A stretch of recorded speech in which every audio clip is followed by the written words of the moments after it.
Pembom strategi supersonik Tupolev Tu-160 Blackjack menyandang kategori tercepat dan terbesar yang saat ini beroperasi di muka bumi. Tu-160 disebut White Swan atau Blackjack dalam kode NATO, jelas bukan arsenal baru lagi, lantaran bersama dengan Tu-22 Backfire dan Tu-95 Bear, Tu-160 merupakan peninggalan era Uni Soviet. Terbang perdana pada 18 Desember 1981, belum ada kata pensiun pada pembom ini. Begitupun dengan Tu-22 Backfire dan Tu-95 Bear. Justru pemerintah Rusia akan melakukan serangkaian upgrade untuk memperpanjang masa pakai armada pembom strategis ini. 4 mesin tersebar di sayap pesawat, yang dalam varian Blackjack paling modern adalah mesin NK3202. Mesin yang kuat ini mendorong White Swan dengan daya dorong 55.000 pon, menjadikan pembom ini dapat melesat dengan kecepatan maksimum Mach 2, serta punya jangkauan 7.500 mil. Membuat banyak analis meyakininya sebagai pembom supersonik tercepat yang beroperasi saat ini.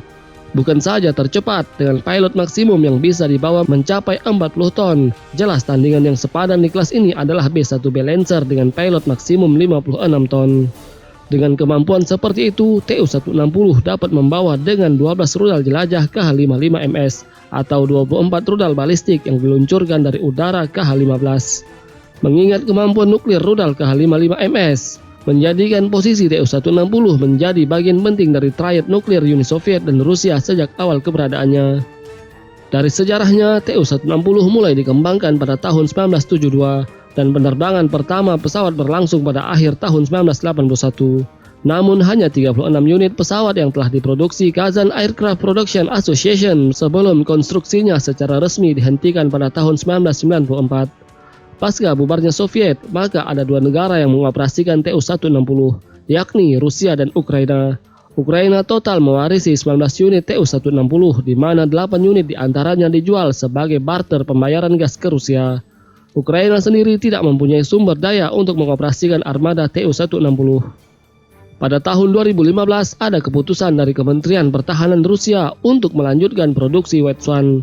Kemudian diikuti pada April 2017 dengan pengumuman bahwa Angkatan Udara Rusia akan melakukan modernisasi mendalam dari semua unit Tu-160 yang ada. Selain mesin baru yang lebih efisien, pada varian Tu-160M juga akan mencakup avionik yang ditingkatkan, seperti adopsi kelas kokpit dan sistem pertahanan anti rudal. Blackjack yang dimodernisasi juga dilaporkan mampu menggunakan rudal jelajah Kh-101 dan Kh-102 yang lebih modern. Pesanan resmi untuk 10 unit Tu-160M dibuat pada Januari 2018, dengan contoh awal pesanan terbang untuk pertama kalinya pada Januari 2022. Angkatan Udara Rusia juga telah menyatakan keinginan mereka untuk mengoperasikan total 50 unit Blackjack.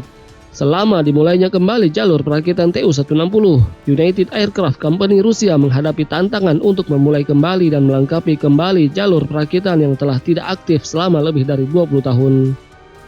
Pada bulan September 2008, dalam misi pelatihan, 2 pembom Tu-160 melakukan penerbangan transatlantik pertama dari Muxman ke Venezuela dalam misi pelatihan. Dilanjutkan pada bulan Juni 2010, 2 pembom Tu-160 Rusia menyelesaikan patroli 23 jam yang memecahkan rekor yang mencakup 18.000 km jangkauan penerbangan.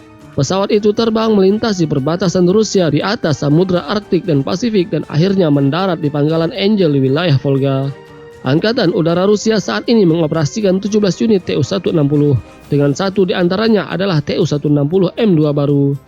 Nantinya semua pesawat akan dimodernisasi ke standar M2. 10 unit Tu-160M2 lainnya sedang dalam proses pemesanan.